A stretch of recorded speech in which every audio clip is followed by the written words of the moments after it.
Welcome back to Absolutely Marvel in DC, and because no one will stop asking us, we're going to talk about the Eternals teaser trailer. It's not really though, is it, Sal? Is it? What is it?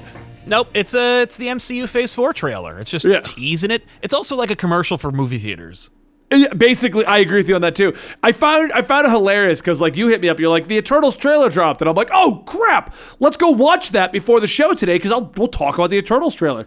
Yep. And I couldn't find it on the Marvel YouTube channel, which is I always go there. I don't like giving people views on the channels that is literally just trailer re-uploads. Yes. I don't like doing that. I try to go to where they're from. So I go to like Paramount or Disney or whatever. And I went to the Marvel one and I couldn't find it. And it was actually a celebration of Marvel Cinematic, which is a trailer to go to the movie theater. And in it, there's like 2 scenes of the Eternals. Yes. Well, like 2 shots, more or less. I mean, there's a little bit of Eternal stuff. There's more than I thought there was going to be when I first saw it because of like how fat. Okay, so the whole trailer, more or less, is just kind of like it's this beautiful kind of tribute to like where the MCU has been and where it's going, and it's narrated a little bit by Stan Lee, and that's kind of like this fun little bridge, and it shows you all these things that you remember and enjoy, and it really highlights a lot of the stuff that like I guess they want to celebrate about the MCU, and then it goes into like what you can expect from the future, and it starts showing you stuff from all the trailers that they have prepared. The first of which was Black Widow, and that's the longest one. And it gets shorter and shorter as we get closer, as we get further and further away. And we're going to go through each of the scenes that did come up individually. So we're going to talk about those. I was a little irritated with the amount of people that were trying to clickbait. Like, we got Eternals teaser. We got like 2 scenes. What? I mean, it's more than we've gotten outside of action figures, but even still. I go to Google and I search Eternals, and there's like 20 channels that are like, the trailer dropped, and I'm like, no, it didn't. It was cool to see the scene. Yeah.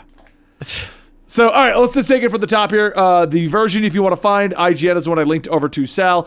It is the Marvel Studios official Phase 4 trailer. You can also go to the Marvel Studios website, the YouTube channel. It's on their celebration of Marvel Cinematics. So, I'm going to mute this. The opening is just a recap of all of the more. I would agree. They put together what they consider to be their epic moments, and all of these were like, oh yeah, these were good. You were showing the families, you were showing the relationships. Yes. I even liked the. I know everyone gives Whedon crap for the farm scene. The farm scene got a little scene there. It did, well, because it was about family and togetherness, like you said. I like a lot more of Age of Ultron than I did when I first saw it, but there are still some moments that I'm like, ugh, okay. We had the scene of Groot passing, which I forgot was a thing because they've made Baby Groot such a thing. God, I've forgotten how like gut-wrenching that was. How big of a deal it was that Vin Diesel was Groot. You know, where it's like, hey, really, you really hear the Vin Diesel in that Groot. Now it's like he's been Baby Groot longer than he's ever been real Groot. Yeah, and they pitch it down, and I don't know. I feel like Baby Groot / like young adult Groot is like kind of taking away from the. I remember this happening and all of us being like, "What's gonna happen next? He's just a little tree."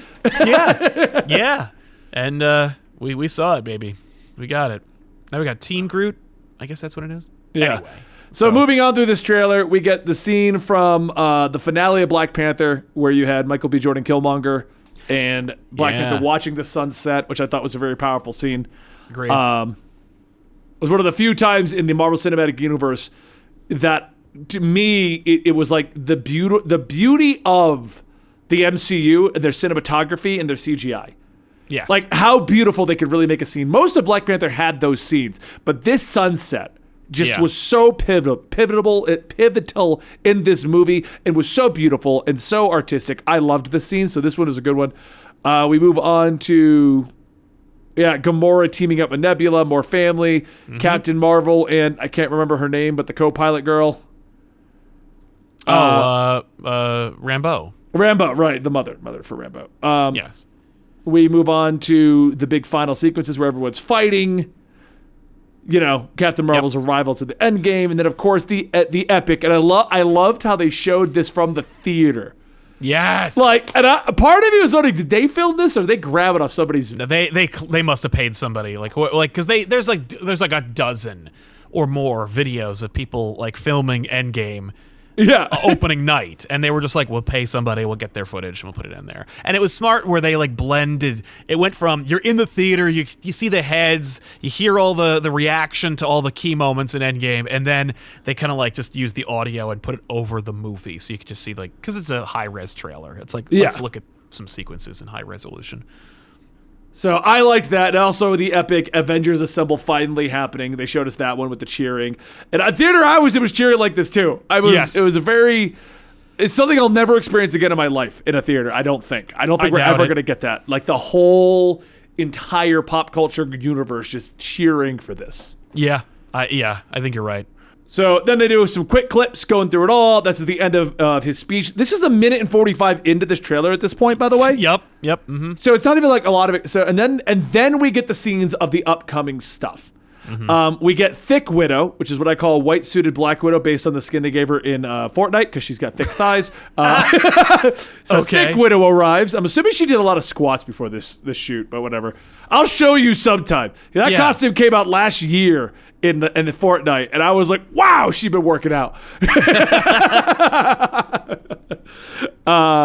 We got what you said, more Black Widow scenes with the new Yelena Belova character running into the explosion. None of this is new. We've seen this Black Widow stuff. I'm still crazy excited for a spy flick. Same. So like I'm not against this at all, but this isn't new. No. This is when it kind of changes up. They announced July 9th for Black Widow. And what is next? Sal, I've been talking a lot. Oh, no, I'm sorry. Well, did they go to Shang-Chi after that? You don't have it open. Okay, yes, they go to Shang-Chi. No, I was just going by you. But yeah, because I just watched it, and then I was like, all right, because I watched it on my phone. So I didn't have it on my computer. We get a lot of cool clips of the trailer for Shang-Chi. Which we saw. Yeah. But they want to remind you, like, look, this is where we're going. And they also, the other thing we failed to mention was they tell you the date. Yeah, September 3rd, 2021. They are announcing when these will hit theaters. And as far as I know, Black Widow's the only one trying the Disney Plus route. Yes. The other ones are all going straight to theater only. Absolutely. They're like, that's it. It's the last one we're losing money on. Let's move on. Well, not only that, even their plan isn't even working. Like the $30 extra thing, everyone's mostly like, no. Right. Like, who's going to pay for that? Yeah. But this is the scene that everyone is clickbaiting about. We get our first scenes of the Eternals. Yes. And there's like 4 seconds. We get girl on horse. I want to say this not Angelina Jolie. Right. So girl that looks like she belongs in Colorado owning a ranch. Uh-huh. We get hands reaching out with a super sunset bloom, so we can't tell who's there. Nope. We get the Eternals in street clothes standing there. And as we've said before, the only ones that I recognize in this cast is Kamal Anjani on the left there. Oh, yeah. I noticed him. I noticed Angelina Jolie, and I think I saw Selma Hayek in there somewhere. Angelina Jolie's got her blonde hair in the corner there. I don't see Selma Hayek. Maybe I thought that was her on the horse, but oh yeah, that is her on the horse. Okay. All right, cool. And then that's it. It cuts to Angelina Jolie being like, I got a sword. I got a sword, maybe? I don't know. I mean, like, she's holding it like one, so yeah, maybe. Okay, cool. Yeah, that's it. Everyone's making these teasers over though, and it's not even like, it's like literally 3 seconds. Not even that. It's like half a second. Hold on. So everyone's clickbaiting that, right? And we got from 220 to 223. Yep. It is 3 seconds. 3 seconds. Yeah. I mean, they are showing you something, but it's not, I don't think it's worth writing home about. No. So we're going to keep moving on to talk about everything else in this trailer, which moves on to the date of this is November 5th. Yes. Now, I am actually excited for Eternals just because I don't know anything about it. It's the exact same argument I have with Shang-Chi where everyone's like, you got to do background stuff with Shang-Chi. And I'm like, I'm not reading 1970s comics. I'm sorry. It's not happening. Right. I'm just going in and enjoying this one. Yeah. I hear you. Eternals is the same thing for those who don't know. They don't exist in Marvel practically. No. They're there. I mean, and they're the Kirby idea post the Fourth World, and that's kind of it. And it's like, oh, all right. They're one of the most boring things to me in Marvel, so I'm excited to see it only because, like, you know, the director just won an Academy Award. I hear, according to Feige, which is, you know, a pretty biased source, it's one of the most beautiful looking Marvel movies I've ever made. Like, it's cinematically, apparently the cinematography is beautiful, and it's just a gorgeous looking movie. So I'm excited to see what that means. So that'll be cool, you know, cool. But yeah, Eternals books are boring. I don't care. I like that the MCU is starting to really deep dive into these characters like Shang-Chi and the Eternals, who have got just enough history to work with, but they're not these big sprawling characters. It's not somebody like Spider-Man where everyone has an opinion, or a character like Iron Man where everyone has an opinion. Yep. There's like probably 4 hardcore Eternals fans out there that are going to have a problem with this movie. Oh, yeah. Oh, yeah. No question. I'm sorry. My bad. There is one scene after the date that shows them walking. Yes. And you get a nice shot of Kumail Nanjiani. There he is. Yeah, and that's it. That's all. I'm sorry for those who are already writing in the comments. Guys, it was 6 seconds. Yeah, you got me. Now I find this one weird. All the movies are July, September, November 2 months apart. Yep. And then Spider-Man's dropping within a month. Yes. They want that to be the holiday one. Yep. Fine. So we're going to see down. Eternal. Like, I'm wondering if they're going to move Eternals at all. Like, maybe earlier. No. I'm thinking earlier to give it a little more breathing room. It could. I mean, like, if they wanted to. No, because you got September. So, like, I think November 5th is a good time. Everybody's going. Like, you know, Thanksgiving's happening.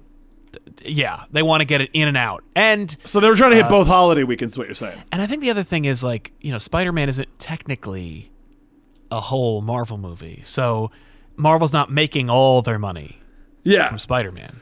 What this feels like to me is like when I plan 2 videos in a day because I'm worried that one's going to completely tank. That's not a bad idea. I mean, like, you know what? There's a method to that madness. And the other I need to hit my numbers, so this is the backup video if nobody wants to watch Cheeto Eternals. Cheezers. Yeah, Eternals. But I will say, I thought it was endearing and interesting in the wake of the, like, big Sony Disney deal that Spider-Man is, like, put into this, where they're like, no, Phase 4 includes Spider-Man. Like, it's a Marvel movie. Right. It's not like a over there kind of movie. It's not a, I mean, like, technically it's in the MCU, but, like, no, it's part of the lineup. So then we got Doctor Strange. Yep, nothing which about that. Just keeps in mind, no one considers January, February to be anything in the world of media. That's the garbage. That's the garbage dumping month. Yeah. January, February is where people dump, where studios dump their garbage. Don't release your. If you see a movie and you're like, it's coming out January 24th. The studio does not believe in that movie and is dropping it because they are obligated to release it. Yeah. That's when they drop their movies. Yeah. So we're going to get a nice 4-month breather from our official, as you said, Spider-Man release. Yep. To the Doctor Strange one. Yep. Beginning of March. Spring. Doctor Strange. Then, this one I've always found weird. Thor, Love and Thunder. Now, technically, there was never supposed to be a 4th Thor. We got it because Ragnarok did so well. Yep. Chris Hemsworth that he'd come back. But it feels like this one was put into the, like, we want that out now. Just get out Thor, Love and Thunder as soon as possible. Yeah. Because that's next year's May movie. Yes. Yeah, May 6th. Thor, Love and Thunder. And we know a lot of things about it. Like, we know the villains, we know the heroes, we know that there's going to be a big shakeup. We know that Hemsworth had to, like, renegotiate to come back for this, so we're not sure if this might be Hemsworth's last Thor outing. Yeah. There's a lot of hinging on Thor, Love and Thunder. I wonder if he just, like, agreed to, like, a per picture deal. Oh. You guys give me a good script, I'll agree to come back. Right. Like, yeah. But I'm not signing up for 10 more years of Thor. Yeah, of Dark World. Like, yeah. I will be in a Thor movie if it is with a director I trust, and I'll be in Avengers movies. You know what? I'll also say it's also interesting because, like, so Chris Evans is all about wanting to direct, wanting to get into other movies. Knives Out is a great example of that. Yes. Robert Downey Jr., same deal, wants to move on to other things. Mm-hmm. Other than Men in Black, what has Chris Hemsworth moved on to other than Thor?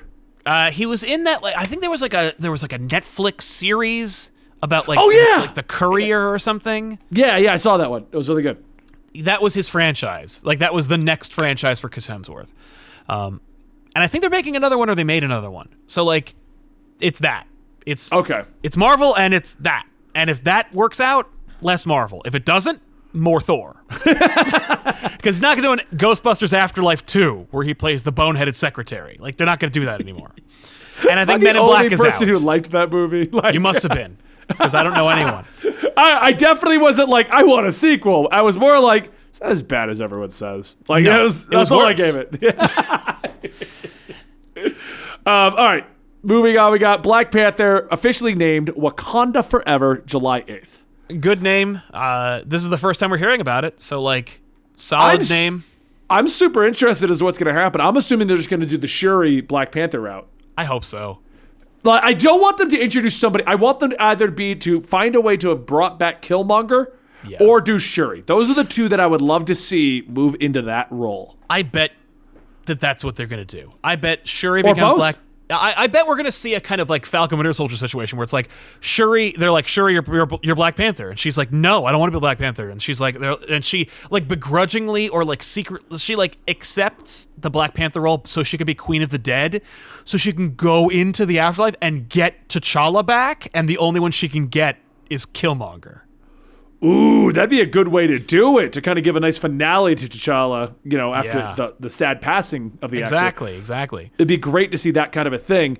I also was just going with the idea of, like, I mean, they made Wakanda seem even more technically advanced than they do in the comics. Like, I was just going to be like, Killmonger, you think you died? No. Right. We attached a spine. Like, right, yeah. No, we put you back together, man. You're fine. I mean, like, why would they do that? But, like, at the same time, but, like, when you have a spiritual and magical superhero like Black Panther, who's literally king of the dead and can go into the afterlife, like, you can grab Killmonger and just pull him back in. It'd be great if the plot is, though, like, he dies off camera or whatever, or like in an intro CGI thing to kind of give him a nice passing so they can actually do it in an in-continuity funeral for him, for Black Panther, for all of that. I think we're opening it with the funeral. I think he's dead. Yeah.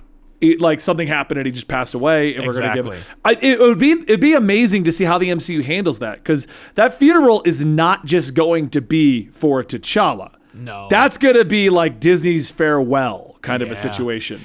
Yeah, that's true. Yeah, it's gonna be very interesting. This is the one I'm like most curious about, because it's just like, because they have to come up with something, and there's a lot of weight behind it. So it's like, I mean, a lot of people are saying they should just recast him. I actually completely disagree with that, only because the title of Black Panther is a title. Right. In the Marvel Universe, they try to turn everything into a title, such as Thor and Wolverine. Not all of those are titles, but Black Panther was always a title to be passed from king to king to king. That was the point of that. So I think of all the characters that shouldn't be recast, and this is out of respect for him, for Chadwick Boseman, I don't think I don't think that one should be. From a business and movie perspective, if this was any other character, I'd say, like, hey, we're going to give him a send-off, but we're going to move forward. Black Panther is the perfect character to move on, to tell that next story. Yeah. So it's very interesting. I'm very excited to see where it goes. Next up, and you and I were talking about this before the show was recording, Captain Marvel 2 got completely renamed. Captain Marvel 2, they're like, it's long enough away. We could completely remodel this. It's now called The Marvels. The Marvels. And I get, like, early on we knew that this was going to be kind of more of an expansion on the Captain Marvel lore, the mythos for that character. Yeah. But wow, I really hope that this was that there's a better reason for this than just trying to avoid the backlash that Captain Marvel got. I feel like it's not. I feel like it's just it's a result of the Disney Plus initiative, where it's like, we made the Ms. Marvel show, and it's like, we are going all in on this. Like, Ms. Marvel's a big thing. She's going to be influenced by Captain Marvel. The next Captain Marvel movie is going to have Ms. Marvel in it. We already established Monica Rambeau as well. She has been Captain Marvel in the past. She is intrinsically connected to this movie's version of Carol Danvers. Let's put them all in. And let's just make it about these three characters. Three very different perspectives, three very different Captain Marvels, and just go for it. Because you know what? Like, Shazam was basically the Marvels. Yeah. It's what blows my mind about this is I never really believed a lot of the hoopla. Everyone would be like, everyone hates Brie Larson. There's an argument inside of Disney. No, at the end of the day, that thing almost got to $1 billion. I think it may have broke $1 billion. I think so. Regardless, it did well. Like, this isn't even like a question of that, okay? Yeah. And it's interesting because of all these rumors and everything coming about. And this, it broke $1 billion, 1.1 billion. There you go. It's what I find to be interesting about this is just the idea, like, this is them setting up, like, if this to me says there might be some credence to Brie Larson causing eternal turmoil. Because this is the perfect setup to move Captain Marvel 3 to not include her. Right. Like, it almost feels to me like a subtle jab. Like, maybe there was some very minor arguing, very minor problems, almost like Edward Norton style stuff back with the Hulk. Yeah. And not enough to just get rid of her, but enough that the internet can freak out and run with rumors. I mean, like, they're gonna anyway. Right, and Disney's like, we're just gonna show you, Brie, that Captain Marvel's not just you. Right. Like, you don't think that people would love to see Monica Rambeau in a movie? Like, I mean, Brie, yes, we want to would. keep you around, but we got Monica Rambeau, we got Miss Marvel. There doesn't have to be a Brie Larson 3. Like, that's true. I mean, I didn't even know there was like any internal struggle or turmoil with regards to her. Supposed claims, which I never really gave credence to because I'm like, if someone throws a funny tweet out and people run with it and say like, oh my God, they're fighting.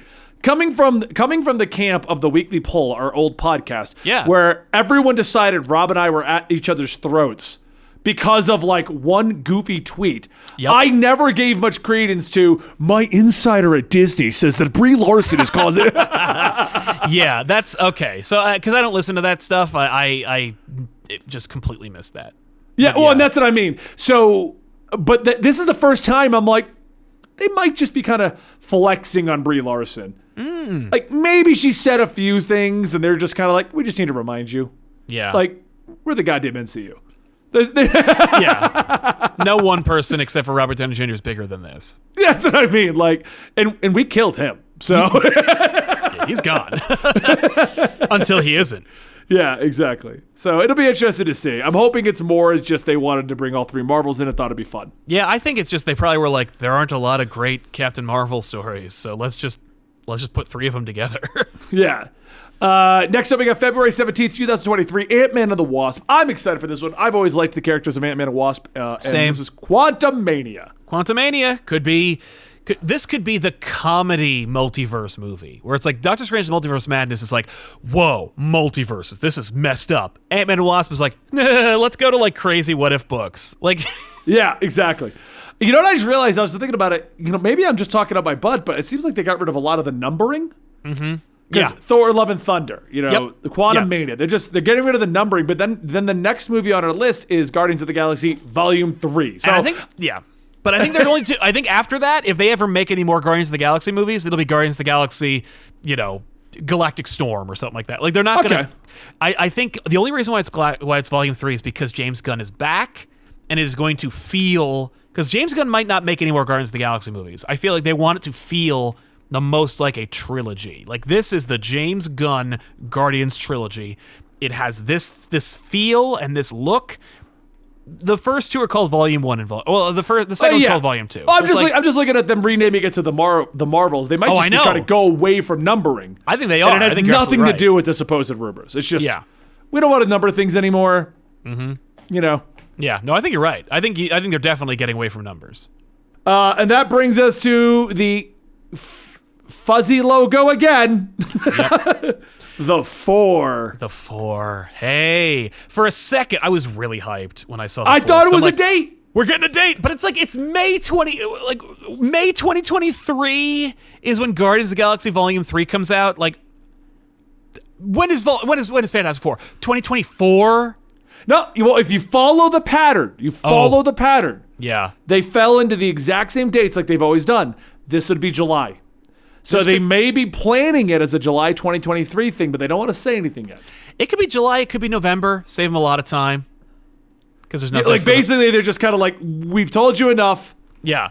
Anyway, more aren't you hyped? Do you really need us to do Fantastic Four? Okay, fantastic. We already have the logo. People saw it. you know? I mean, the 4 is, I think, definitely just there to remind you that, like, or to let you know they haven't forgotten. You know, like, I noticed Blade isn't in here. Yeah. And they hyped up Blade. I do want to, our chat, because we do these things live on Mondays a lot of times, is stating Fantastic Four could be the end of Phase 4, and it could come out July 4th, 2024. Oh, that's such a good idea. I mean, like, if you're going to do it, do that. Yeah. 444. Come on. End of Phase 4. It's a great idea. Do it. So, and the chat is also informing us that Blade was always Phase 5. Yeah, but they didn't. Yeah. Except we're looking at 3 years in the future, and they mentioned it. Like, they cast Blade. Yeah. So you know. Anyway. I'm waiting for us to discover that Cottonmouth was actually Blade this whole time, and that's how they put it together. Yeah, multiverse. That would be hilarious. All right, well, and our chat also says the Fantastic Four, which will end Phase 4 on July 4th of 2024, will be 4 hours long. 4 hours long. They just do all of it. Yes. That'd be awesome. All right, well, what do you think? You excited? I mean, yeah, I'm hyped. I'm not hyped like I was, but I should be. You know, I'm getting a Spider-Man movie. I'm getting a Fantastic Four movie. I'm getting, like, you know, I would never have said I was excited for a Thor 4, but I am. Same here. After Ragnarok, definitely. If this was after Dark World, it would have been like, meh. Oh, cool. Okay. But no, I'm excited for all of it, and I'm excited for the possibility. Like, there's a lot of really great. You know, I don't want to necessarily just talk about, like, the representation that is on display here, but you're getting a movie with an all-Asian cast. You're getting a movie with a very diverse cast from Eternals. You're getting a very diverse movie with Captain Marvel 2, with, like, three leads, presumably, one of whom is black, one of whom is Muslim, and it's like, that's really cool. Like, you're getting a lot of, like, this is the movie where it's like, it's anyone's franchise, ladies and gentlemen. That's kind of neat. I mean, I don't like those rumors, man, but part of me wants to be like, the reason it doesn't say Captain Marvel, the Marvels, is because it could be because they're just like, no, there is no Captain. Like, you know, who is Captain Marvel?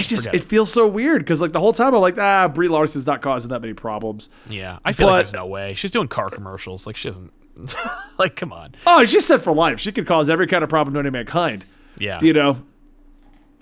So. Yeah. So I'm excited. An MCU star is not a Zack Snyder Justice League star. No. An MCU star causes a problem. They're set for life. A Zack Snyder Justice League star can't get work now. I mean. Yeah.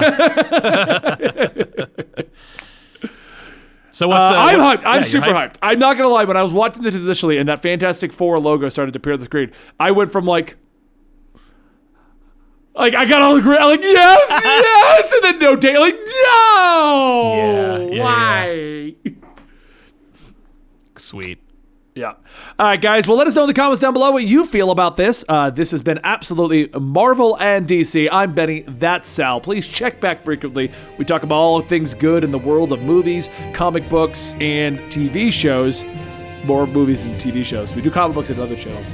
You can see those down below. All right. Thanks, guys. We'll see you next time.